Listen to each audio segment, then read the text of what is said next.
विद्यार्थी मित्रांनो, इंग्रजी भाषेमध्ये 3 प्रकारच्या डिग्रीज असतात. पॉझिटिव्ह डिग्री, कंपॅरेटिव्ह डिग्री आणि सुपरलेटिव्ह डिग्री. आता मी ह्या BIN बीन म्हणजे डबा, बीनच्या सहाय्याने तुम्हाला पॉझिटिव्ह डिग्री, कंपॅरेटिव्ह डिग्री आणि सुपरलेटिव्ह डिग्रीतील वाक्य बनवून दाखवतो. मला सांगा, सर्वात मोठा BIN बीन म्हणजे डबा कोणता आहे? हा आहे. बरोबर आहे. मग इंग्रजीमध्ये हे वाक्य कसे बनणार? कोणते वाक्य? हा डबा सर्वात मोठा आहे. This is the biggest bin. BIN.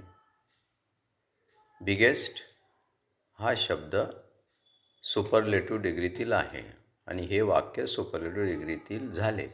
This is the biggest bin. आता हेच वाक्य आपण कंपॅरेटिव्ह डिग्रीमध्ये करूया. कंपॅरेटिव्ह डिग्रीमध्ये this is bigger than any other bin. हे वाक्य झाले कंपॅरेटिव्ह डिग्रीमध्ये बिगर. आता हेच वाक्य आपण पॉझिटिव्ह डिग्रीमध्ये करूया. BIG बिग या विशेषणाचा उपयोग करूया. No other bin is as big as this bin. ह्या डब्या इतका इतर कोणताही डबा मोठा नाही. समजले? Big, bigger, biggest. Positive degree, comparative degree आणि सुपरलेटिव्ह डिग्री.